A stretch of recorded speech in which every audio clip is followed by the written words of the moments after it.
The wind carried the dry breath of the plains across miles of scorched earth and tall, whispering grass.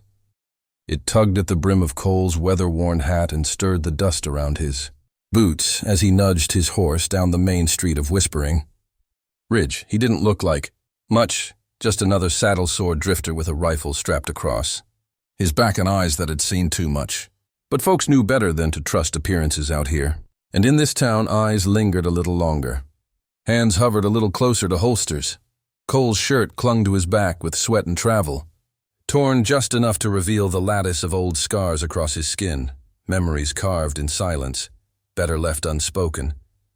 His face, shaded beneath his hat, bore a stony calm, the kind men wore when they'd buried too many names and couldn't afford to remember anymore.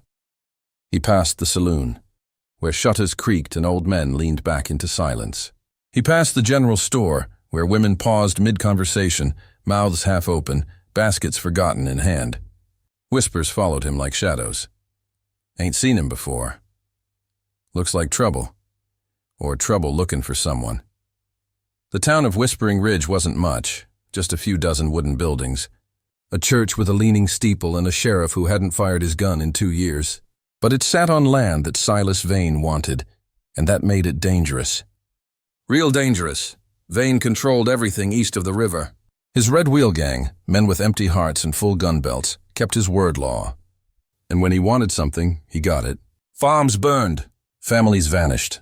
The law looked the other way, which was why a stranger like Cole stirred more than curiosity.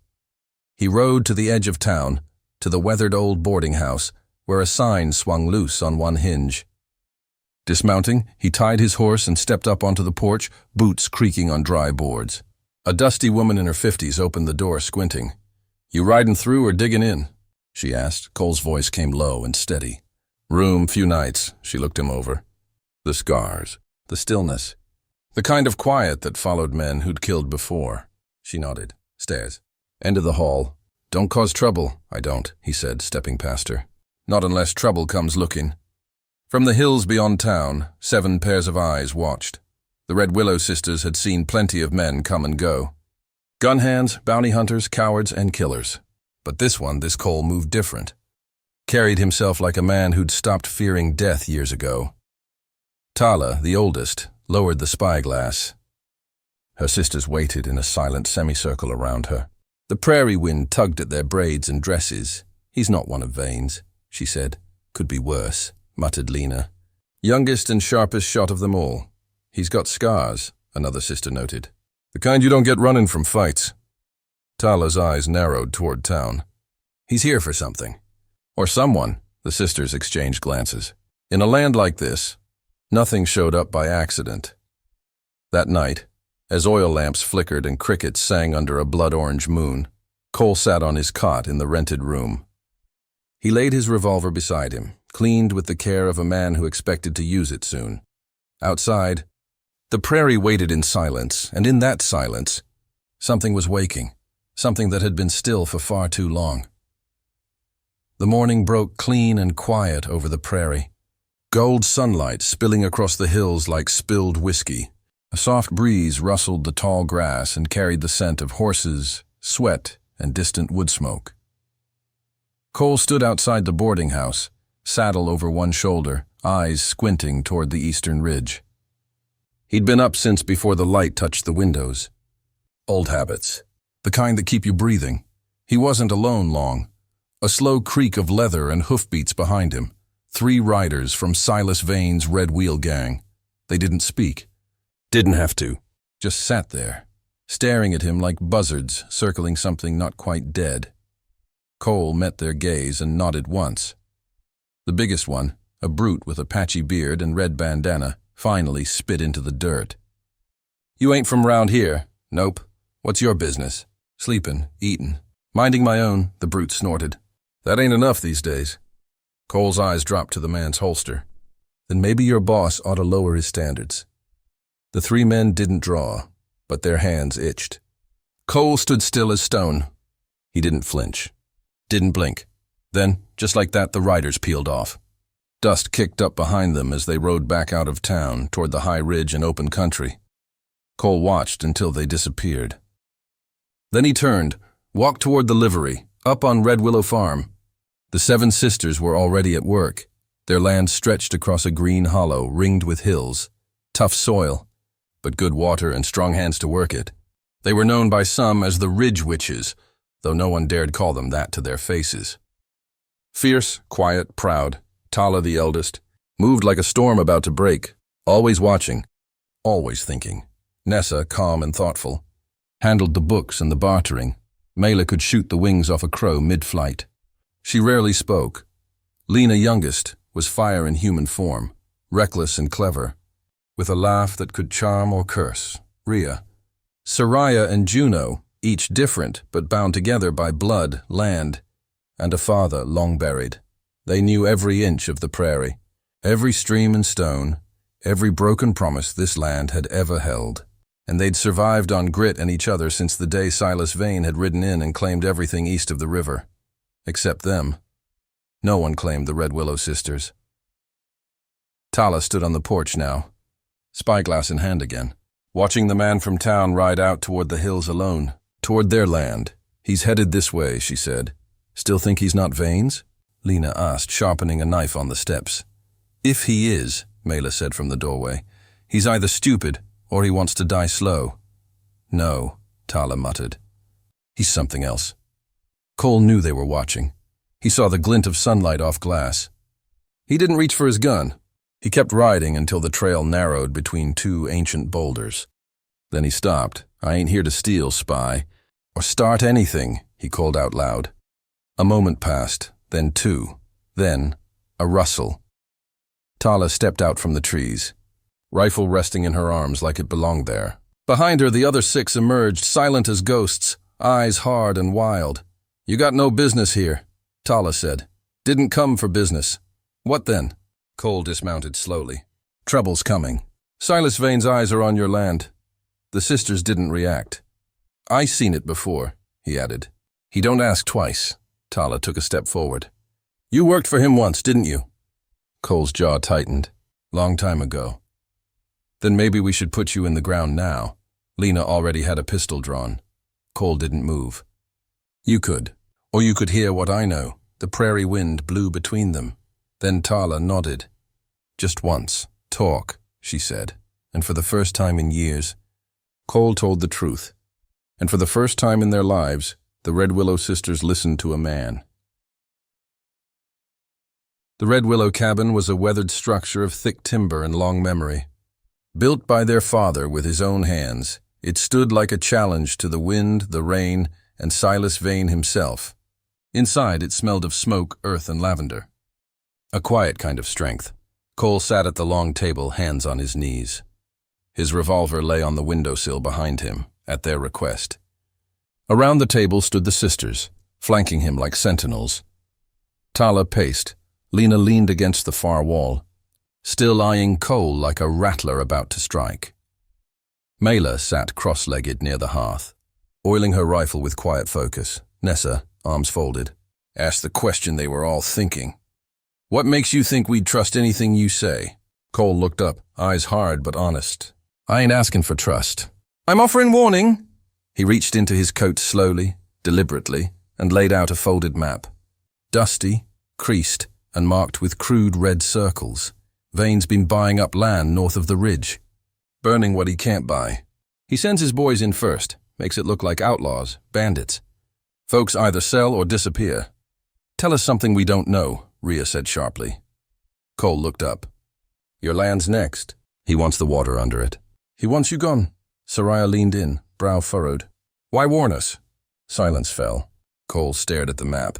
Then he said, because once I helped him do the same to another family. Mela's hands froze mid-motion. Cole's voice was quieter now, like it pained him to speak. 12 years ago, little homestead south of Red Creek. Husband wouldn't sell. Wife and 2 kids. We burned it to the ground. He didn't look at them. They said no. So we made him disappear. A breath caught in someone's throat. Tala stepped forward, face unreadable. Red Creek, he nodded. I left after that. Been running since. Lena's voice was a blade. What was the little girl's name? Cole froze. You remember? She pressed. He swallowed. Tala. The room went cold. Cole looked up slowly, and for the first time, really looked at Tala. The firelight caught her eyes, and suddenly he saw the flicker of something, recognition. Maybe pain, memory. She didn't blink. "You were the one who dragged my father out," she said. Cole didn't deny it. "I didn't know there were survivors." "They said no one made it out." "We did," Tala said. "But we stopped being children that night." Cole nodded once. "I figured." Then, like a spring snapping loose, Lena lunged, knife out, fury in her eyes. But Tala stepped between them. "No. Tala, move!" "No." Lena stopped, trembling with rage. "He killed our father." "And he came back," Tala said. "He could have stayed gone, but he didn't. Maybe it's guilt. Maybe it's justice. But we need what he knows." The sisters looked to one another, uneasy, conflicted. But they didn't argue. Not yet. Cole stood slowly, looking each of them in the eye. "I can't undo what I did. But I can help stop him now. Vane's not just coming for you. He's coming for this whole town, unless someone stops him." Mela finally spoke, her voice low and even. "Then you better be ready to bleed for it." "I am," Cole said. Outside, the wind shifted. A storm was building far out over the plains. You could feel it in the ground. Inside, 7 sisters and 1 scarred man stood on the edge of a war. The prairie had changed. Where once the wind rolled through tall grass without resistance, it now carried the scent of gun oil and smoke. The land, quiet for so long, was waking up, and it was angry. Cole stood in the clearing behind the Red Willow cabin, stripped to his waist, his back a canvas of old scars and new sweat. He moved with precision, demonstrating to Lena and Soraya how to dismantle a revolver and reassemble it in under 10 seconds. "Faster than a quick draw," he said. "If your gun jams, you need hands steadier than your nerves."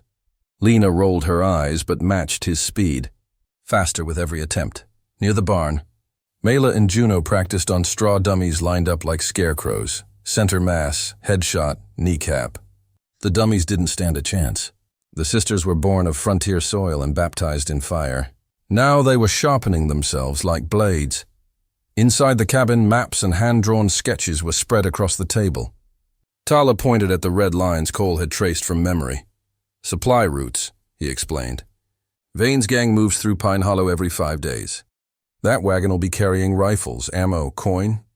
"We hit it," Nessa said, "and they'll know we're serious." "No," Tala said, eyes narrowing. "We hit it, and they'll know we're coming." She turned to Cole. "You still got friends in town?" "1 or 2 who ain't bought." Then it's time we shook Whispering Ridge awake. The first strike 2 nights later. The wagon rolled through Pine Hollow like it always had. Slow, steady, heavy with goods bound for Silas Vane's ranch. It never made it to the other side. A rope pulled taut across the road sent the lead horse tumbling. The riders went down hard, one stunned, the other reaching for his gun. Too late, a bullet caught him clean through the shoulder, Mela's mark. The sisters came out of the dark like spirits. Lena tied the stunned man up. Rhea set fire to the crates they didn't need. Juno dragged the rifles into a hidden gully. Soraya scattered horse tracks to throw off pursuit. Tala and Cole stood back, watching the fire take hold. "No mercy?" he asked. Tala's jaw clenched. "Not anymore." The town begins to stir. The next morning, Whispering Ridge buzzed like a kicked hornet's nest. The saloon brimmed with talk. Supply line hit. Red wheelman crippled. Rifles missing. Vane's thugs stomped through town demanding answers. Knocking over barrels. Pulling folks out of homes. But for the first time, people didn't cower. They whispered. And the whispers all spoke the same name. Red Willow. Sheriff Granger, once quiet as a grave, rode out to the farm himself. "You girls stirring up a war?" he asked Tala. She stood on the porch, arms crossed, Cole beside her. "No," she said. "We're ending one." The sheriff looked at Cole, then back at her. "You know what Vane'll do. I'm counting on it." He hesitated, then tipped his hat. "Just make sure he bleeds too." Fire on the horizon days passed. The sisters hit another convoy. Then a payroll chest. Then a weapons stash buried outside Vane's old mining camp. Each time they vanished before the gang could react. Ghosts in the grass. wraiths with rifles. Vane's fury reached a boil. He rode into Whispering Ridge himself, flanked by a dozen men in red kerchiefs. He posted bounties, burned 2 farms on the edge of town, left 1 man hanging by the neck as a warning, but the warning didn't work. It only fed the fire. Back at the Red Willow farm, Cole sat sharpening his knife under a pale moon. Tala approached, her eyes dark, restless. "He's coming," she said. Cole nodded. "You ready?" She didn't answer for a long moment. Then, "I'm not the scared little girl he left in the ashes." Cole looked up at her. "No," he said. "You're not."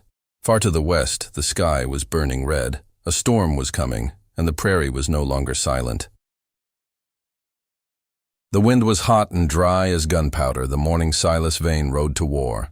From the western bluff, the dust cloud rose first, like a storm on horseback. 1 dozen, 2 dozen, then more. His entire outfit, every hired gun, bounty man, and cutthroat he owned, all in red kerchiefs, all riding under one name. They came fast, burning through the prairie toward Broken Rock Ridge, the ancient, jagged rise of stone just south of the Red Willow farm. It had always been a place of legend. Now it would be something more. It would be a last stand. Cole tightened the straps on his saddle, loading the last of the dynamite into his pack.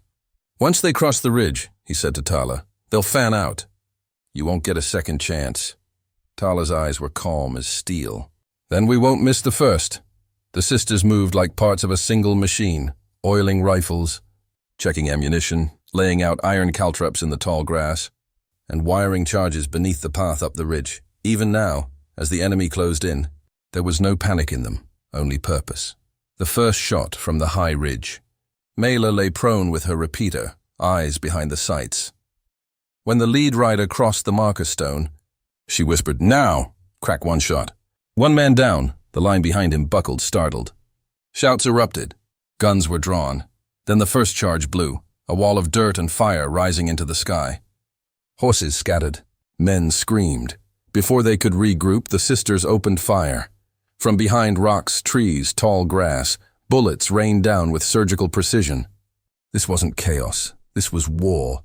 The countercharge Vane's men scrambled for cover. Some pushed up the ridge. Others tried to circle left. They didn't realize they were being herded.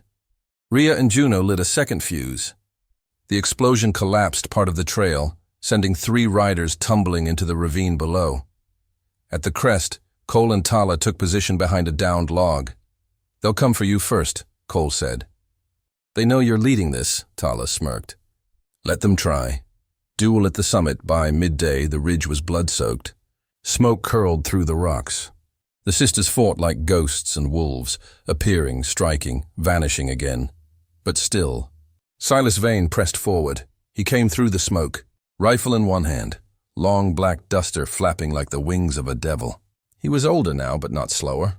His shot hit Juno's shoulder, sent her tumbling. Cole dragged her behind cover, teeth clenched. Then Vane saw Tala, and he smiled. "Well," he said, voice echoing through the clearing, "ain't you grown up?" Tala stepped out slowly, rifle at her side. "You remember my father?" Vane cocked his head. "Vaguely." He begged real sweet at the end. Cole raised his rifle. But Tala stopped him.